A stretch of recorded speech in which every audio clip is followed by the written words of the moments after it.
De un tiempo acá han sido menos las personas que se conectan. Estamos grabando ya. El día de hoy, eh, sí, es un canal más, así es como se pone. Em, el día de hoy vamos a continuar con lo que estábamos viendo en las clases pasadas, que es el tema de los desastres. Lo que vamos a ver el día de hoy es el concepto de la vulnerabilidad. ¿Qué es vulnerabilidad ante los desastres? ¿Qué significa ser vulnerable a los desastres? Esto sí está en su libro. De hecho, traté de hacer un resumen un poquito más claro de lo que está en su libro porque lo de su libro está un poquito enredoso. Espero que quede claro con esto. La siguiente clase, por ejemplo, no está en el libro, pero es para continuar la explicación de este tema. ¿Sí? Entonces, continuamos. Em, ¿Qué es la vulnerabilidad? Vamos a definirlo, pero primero vamos a establecer desde el principio. Los desastres naturales y antrópicos, aquí no los puse, pero también cuestan miles de vidas al año, además de generar lesiones y enfermedades a la población. En México mueren en promedio 142 personas cada año debido a desastres climáticos y tiene pérdidas económicas de 2.957 millones de dólares anuales, solamente por desastres naturales hidrometeorológicos. Jóvenes, entonces estamos hablando de uno de los más comunes, de los que más pasan al año, ¿sí? Que son los que tienen que ver con clima, o sea, que tienen que ver con huracanes, tormentas tropicales, etcétera. Ujú. Eh, esta fotografía que tienen aquí a la izquierda, la que les puse aquí, es el grupo de rescate bueno, son los bomberos del grupo de rescate que trabajó durante el último terremoto en la Ciudad de México, que salvaron muchísimas vidas, pero al mismo tiempo pues murieron muchísimas más. La gente que se dedica a esto, pues obviamente dame un segundo, se dedica a precisamente a rescatar gente en esas situaciones tan terribles. Y bueno, en este caso, pues la pongo específicamente por el tema este, finalmente.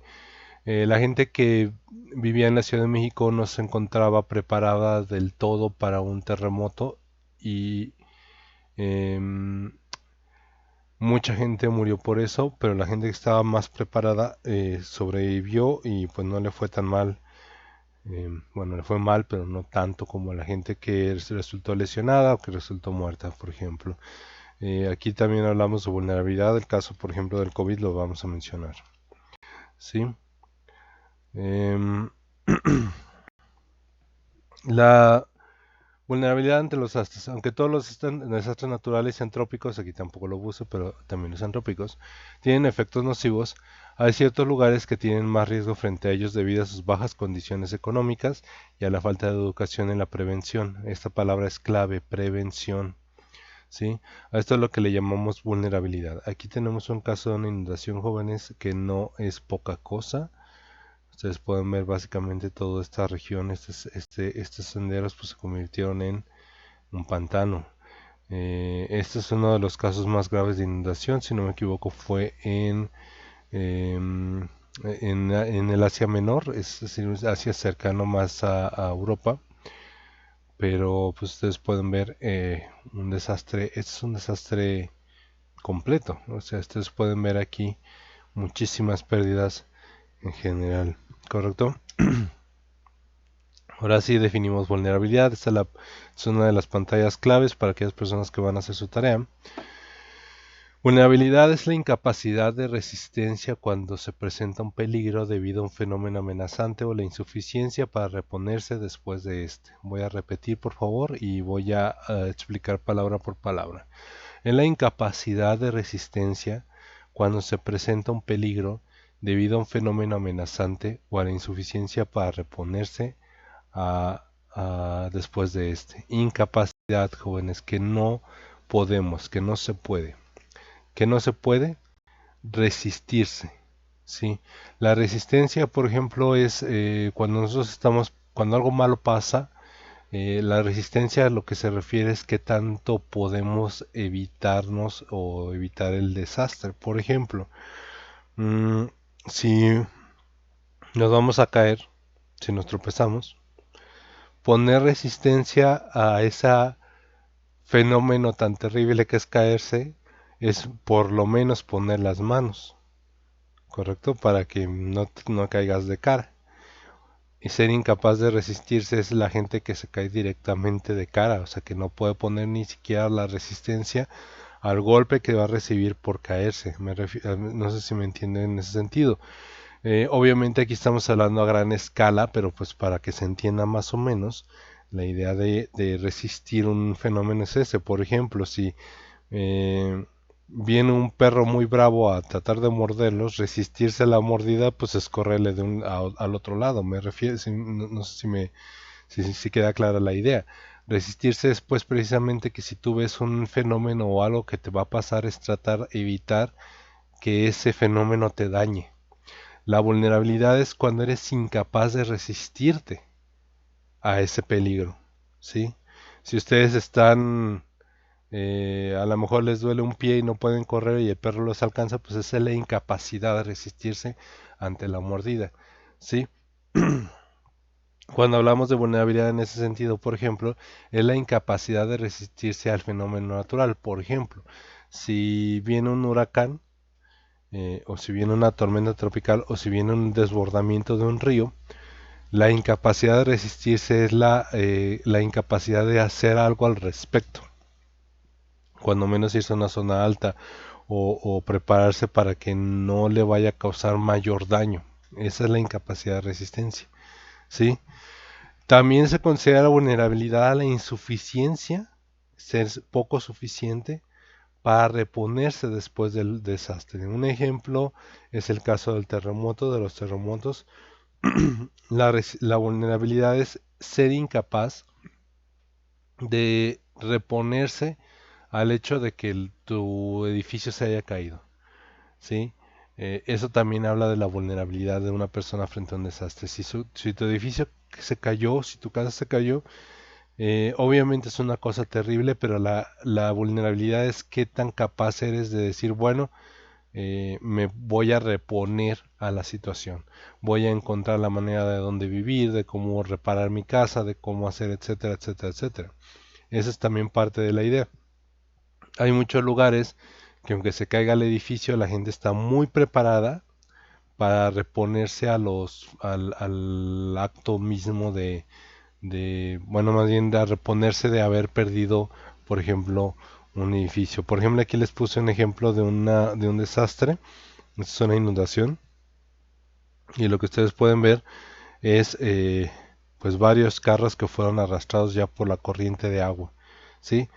Ser vulnerable, por ejemplo, en este caso sería que una de dos, no hubieras alcanzado a salir del auto, que yo me imagino que este no es el caso, yo espero que se hayan podido salir. Y número dos, que si tu carro lo pierdes, ¿qué tan capaz eres de recuperar el dinero de tu inversión o de tu carro, etcétera, etcétera? Para mucha gente, por ejemplo, simplemente el tener el seguro del carro ya representa no ser vulnerable a la pérdida del mismo. Sin embargo, por ejemplo, no todos los seguros de carros te cuentan una inundación. Me pongo, no sé si, ahora sí que depende de qué tan preparada esté una persona precisamente para una casualidad como esta. Ujú. No sé si hay alguna pregunta hasta aquí. ¿Esto queda claro? ¿Queda claro qué es la vulnerabilidad? Yo espero que sí. Entonces, continuamos. La vulnerable depende de muchos elementos como la edad, la salud actual, las condiciones ambientales y el tipo de construcciones que hay en relación con el tipo de zona que se construye. ¿A qué me refiero con esto? No es lo mismo, por ejemplo, una persona que tiene 20 años, perfectamente sana, capaz de moverse a donde sea posible, que una persona de 85 años que a lo mejor tiene artritis o tiene algún problema de movilidad.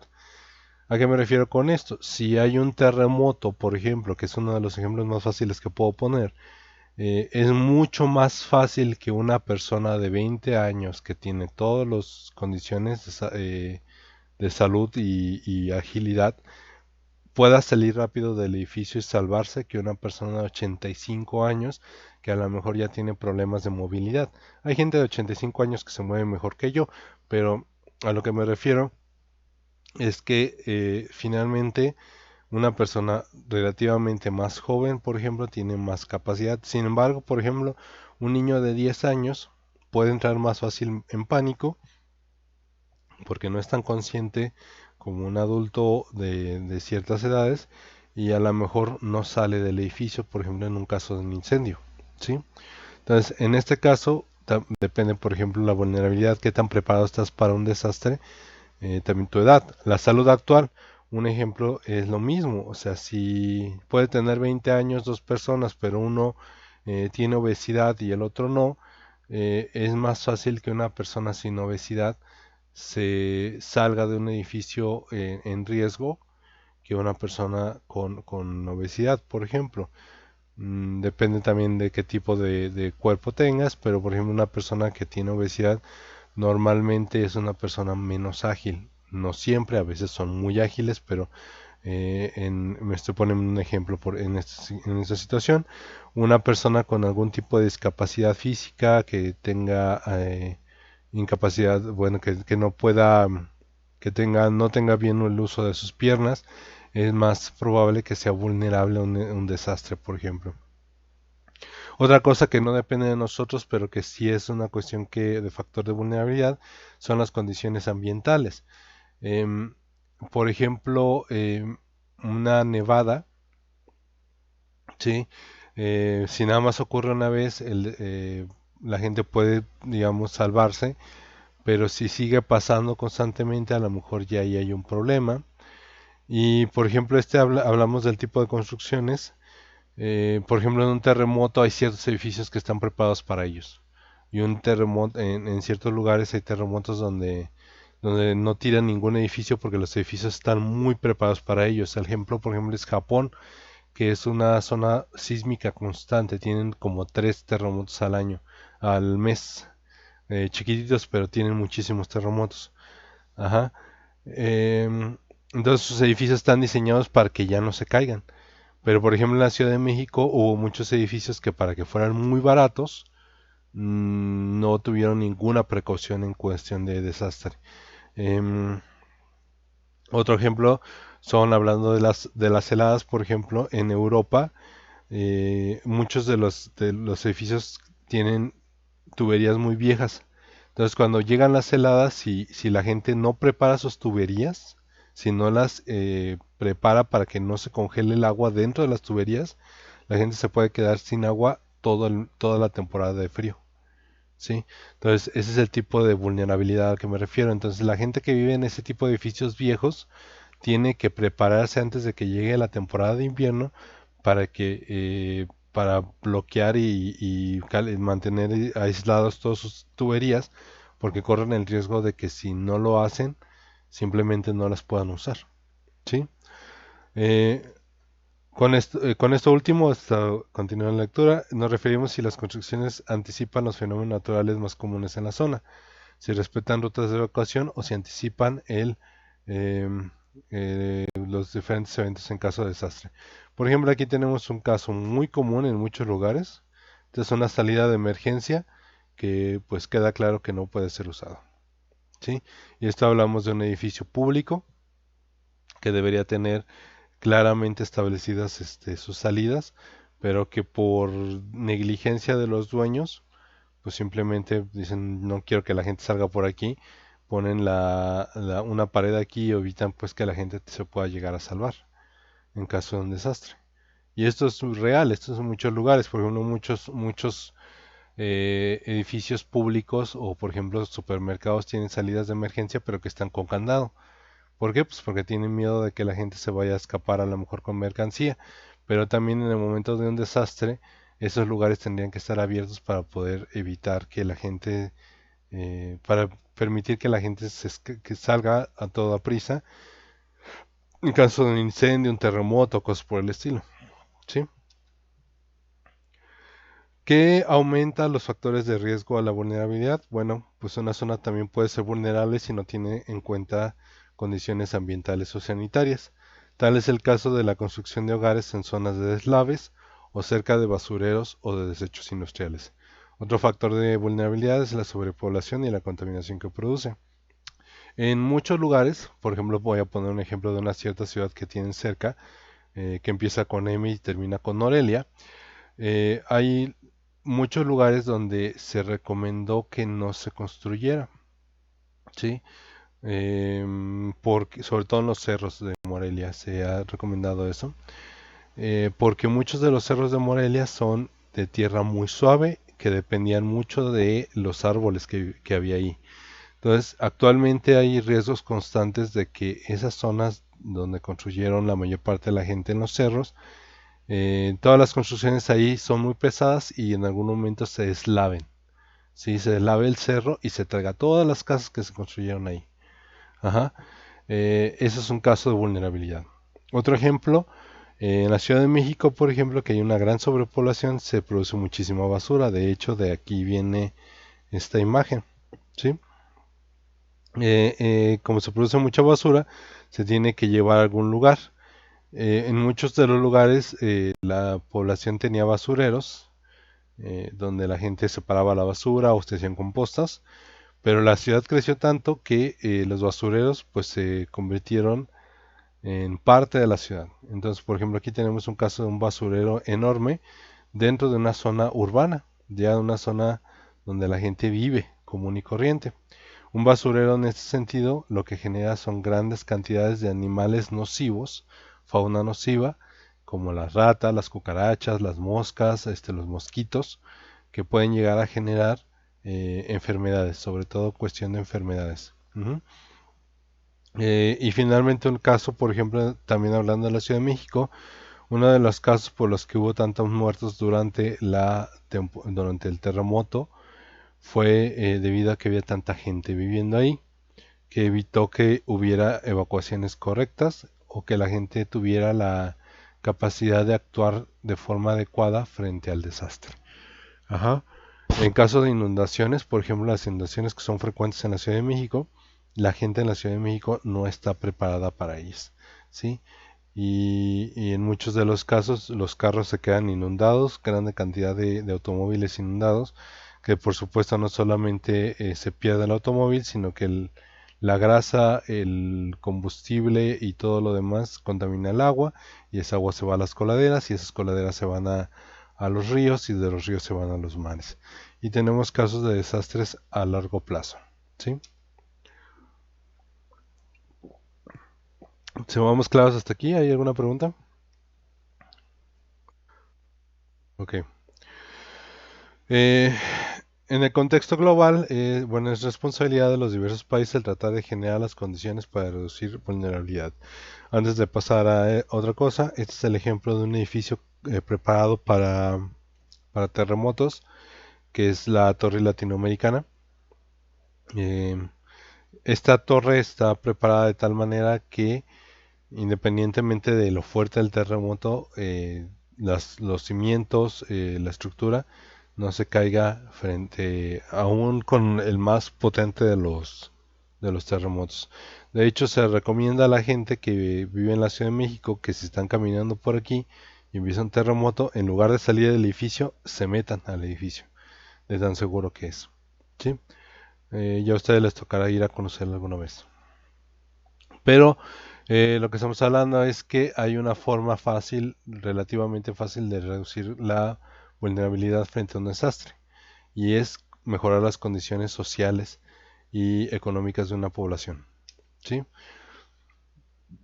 Los gobiernos deben apoyar a las comunidades para reducir pobreza y desigualdad, para mejorar la calidad de vida y analizar las condiciones naturales y sociales dentro de una región.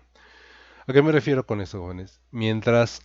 Más, mientras mejor económicamente esté una población, ante un desastre natural es más fácil que las personas se puedan levantar. ¿A qué me refiero con esto? Si, hablando del terremoto, Si la gente más pobre de la Ciudad de México se le cayó su casa, ¿cómo la levantan si ya eran pobres? ¿Se me debe entender?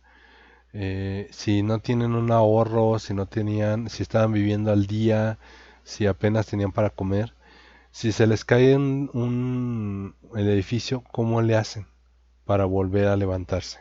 ¿Sí? Y eso es a lo que se refiere con vulnerabilidad después del hecho. ¿Sí? Si las personas tienen un buen nivel económico y estamos todos juntos, unidos y tenemos las mismas condiciones sociales, si se te cae tu casa, entre todos la levantamos, ¿se me da a entender? Esa es una de las ideas que supuestamente tendríamos que mejorar, que las condiciones sociales de todo el mundo fueran más o menos iguales para que en un caso de desastre donde todo el mundo perdemos, todo el mundo nos ayudemos a levantar, ¿sí? Eso es lo que se aspira precisamente para eliminar los conceptos de vulnerabilidad. Ujú. Otra cosa que se recomienda, y evidentemente esto es muy muy importante, es la idea de reducir el deterioro ambiental, ¿sí? Es importante también reducir el deterioro ambiental y reducir el impacto de lo mismo. Es decir, actualmente una de las cosas, perdón, un problema con mi computadora. Una de las cosas que nosotros tenemos que evitar es precisamente que tenemos que evitar es que la naturaleza se siga contaminando de tal manera, porque el hecho de tener tantos problemas con la cuestión de la naturaleza, con los problemas de contaminación, es que aumentan los fenómenos naturales, la intensidad de los fenómenos naturales. ¿A qué me refiero con esto? El calentamiento global lo que ha traído son una cambio en los climas importantes, que ciertas zonas no están preparadas para un clima de tal o cual forma. ¿A qué me refiero? Actualmente, por ejemplo, una de las noticias más recientes que tenemos ahorita, esto lo vi el día de hoy, en Florida, una zona completamente tropical, están teniendo un frente frío tan fuerte que los animales y las plantas se están muriendo porque los animales y las plantas de esa zona no están acostumbradas al frío. Entonces, ¿a qué me refiero con esto? Como los animales no tienen estas condiciones para prepararse, pues las plantas empiezan resienten inmediatamente el frío porque no son plantas de clima frío y empiezan a morirse. Y por ejemplo, lo que están diciendo es que las iguanas que viven en esta zona, como son de sangre fría y hace tanto frío, se empezaban a congelar y empezaron a caerse los árboles. Y lo que le pasó a algunas personas es que les cayeron encima. Ustedes pueden decir, bueno, eso no los mata, pero bueno, pues imagínense si van caminando y les cae si van manejando y les cae una iguana en el coche. Puede resultar muy ridículo, parecer muy, muy chistoso si ustedes quieren verlo así, pero pues finalmente es un problema grave. Estamos en zonas donde el calor es tan intenso que no debería ser tanto y de repente los pastizales se queman. Caso por ejemplo de California en Estados Unidos también, toda esa zona es muy cálida, pero normalmente está regulada la temperatura, pero como hay tanta contaminación en esa zona, se calentó tanto que los bosques se empezaron a quemar y no hubo forma de apagarlos. Tardaron muchísimas semanas para intentar apagar los fuegos que estamos hablando de ahí, ¿correcto? Todas esas cuestiones tienen que ver precisamente con el deterioro ambiental. Otro ejemplo, aquí en Michoacán, más cercano, la gran cantidad de aguacate que se está sembrando en la sierra, lo que está provocando es que se acabe el agua de la tierra y se erosione, lo cual significa que la sierra se está secando, toda la zona de la sierra. La sierra es el principal pulmón que mantiene la temperatura de nuestro estado, así como el oxígeno. Si nosotros acabamos con la sierra de Michoacán, lo que vamos a pasar es que en algún momento vamos